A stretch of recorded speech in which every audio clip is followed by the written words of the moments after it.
The sky lit up like it was the 4th of July. But it wasn't fireworks. It was war. In the early hours of January 17, 1991, television screens across the world glowed with ghostly green images. Grainy night vision footage showed anti-aircraft fire lacing the sky over Baghdad. The thunder of explosions rolled across rooftops. Sirens howled. Then came the voice of CNN's Bernard Shaw, broadcasting live from the Al Rashid Hotel. This is happening right now. It was the first time war had been televised in real time. Millions watched from their living rooms as cruise missiles streaked through the darkness and laser-guided bombs found their targets with uncanny precision. It was called Operation Desert Storm, and it changed the face of modern warfare. To understand how the world got here, you have to go back to the summer of 1990. In early August, Iraq, under President Saddam Hussein, launched a full-scale invasion of its tiny southern neighbor, Kuwait. The move shocked the international community. Kuwait, though small, held about 10% of the world's known oil reserves. It was wealthy, Western-aligned, and crucial to the global energy market. Saddam's excuse. He accused Kuwait of overproducing oil and stealing from Iraqi reserves through slant drilling. But the real motive was economic. Iraq had just emerged from an 8-year war with Iran. That war had drained its treasury and left its infrastructure in ruins. Saddam saw Kuwait as both a scapegoat and a solution. He believed no one would stop him. He was wrong. The invasion triggered an immediate response. Within days, the United Nations condemned Iraq and passed a series of resolutions demanding full withdrawal.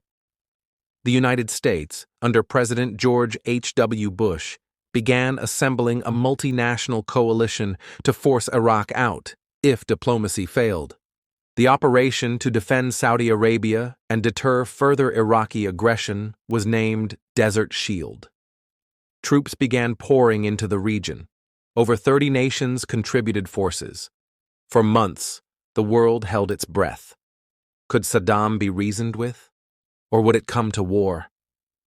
Saddam refused to back down. He declared Kuwait Iraq's 19th province. He moved troops and tanks south, fortifying defensive lines along the Kuwaiti border and mining the desert in anticipation of attack. The deadline set by the UN came and went. And on January 16, 1991, at 6:38 p.m. EST, President Bush addressed the nation. Just 2 hours ago, Allied air forces began an attack on military targets in Iraq and Kuwait. Operation Desert Storm had begun. The air campaign was unlike anything the world had seen. It started with a massive aerial bombardment, over 1,000 sorties on the first night alone. Coalition aircraft struck radar sites, command centers, airfields, and communication hubs. Within hours, Iraq's air defense network was crippled. Precision-guided munitions, so-called smart bombs, allowed coalition pilots to strike targets with devastating accuracy, reducing collateral damage and minimizing civilian casualties. Tomahawk cruise missiles launched from U.S. Navy ships flew hundreds of miles to hit targets deep inside Iraq. The goal wasn't just to punish, it was to blind and isolate Saddam's regime. Baghdad's power grid was knocked out. Bridges were destroyed. Iraqi aircraft tried to flee to Iran, but many were shot down. Others were buried in sand or hidden inside buildings. It was a ruthless display of air supremacy. And it worked. But Saddam fought back. He ordered Scud missile attacks on Saudi Arabia and Israel, hoping to fracture the coalition by dragging Israel into the conflict. It was a calculated gamble.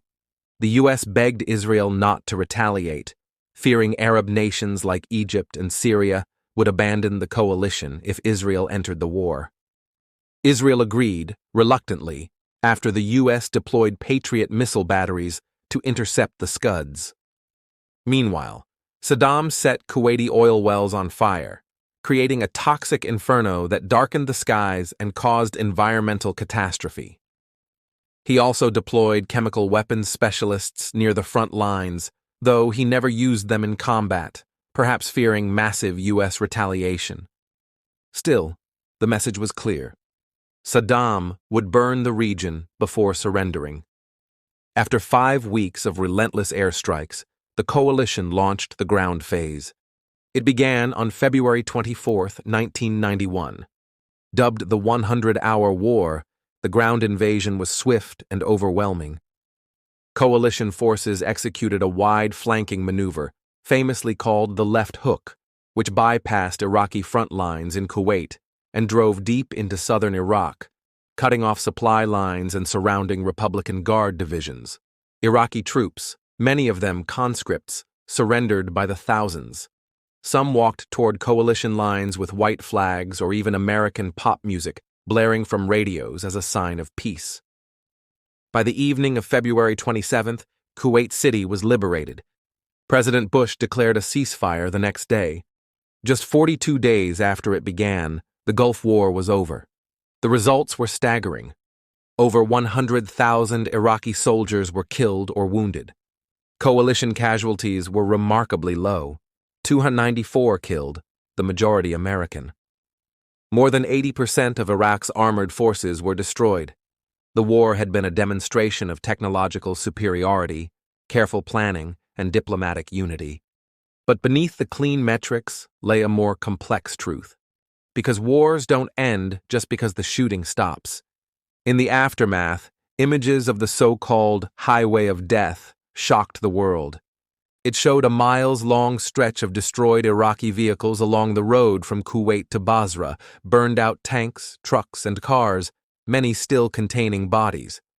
These were Iraqi troops retreating from Kuwait during the final hours of the war. U.S. aircraft had bombed the convoy mercilessly. Some hailed it as necessary to prevent regrouping. Others called it a massacre.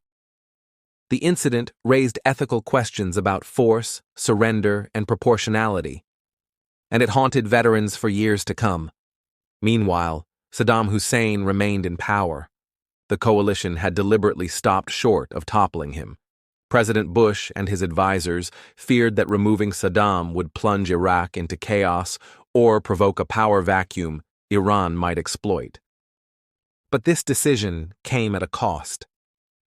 In the war's aftermath, Shia Muslims in the south and Kurds in the north rose up against Saddam, believing the U.S. would support them. They were wrong. Saddam responded with brutal crackdowns, executions, chemical attacks, mass graves. Tens of thousands were killed. The U.S. established no-fly zones to protect civilians, but the damage was done. Saddam, weakened but defiant, remained in power for another 12 years. Operation Desert Storm also reshaped the U.S. military. It was a validation of the Powell Doctrine: use overwhelming force, have clear objectives, and secure domestic and international support. The success of precision air power ushered in a new era of warfare, but it also created an illusion that war could be clean, that high-tech weapons could deliver quick victories without long-term consequences. That illusion would be tested, brutally, in the years to come. The war also left scars at home. Thousands of U.S. veterans reported unexplained symptoms: fatigue, chronic pain, memory loss. What came to be known as Gulf War syndrome was linked to exposure to pesticides, vaccines, and possibly chemical agents. The government was slow to respond. Veterans fought for recognition and care, often facing skepticism and bureaucracy. Many still do. For the people of Kuwait, the war brought liberation, but at a high cost. Fires raged for months after Saddam's retreat. The oil infrastructure was devastated. The economy struggled to recover. Families torn apart by executions and abductions were never the same. And in Iraq, years of sanctions and international isolation plunged the country into poverty and repression, setting the stage for future conflict. Operation Desert Storm was over in weeks, but its legacy would last decades. It was a war watched live, a war fought with satellites and precision bombs, a war that inspired confidence and left quiet grief in its wake. The world saw the fireworks, but it rarely saw the funerals. Thank you for listening to Last Post History. Subscribe for more true stories from the world at war.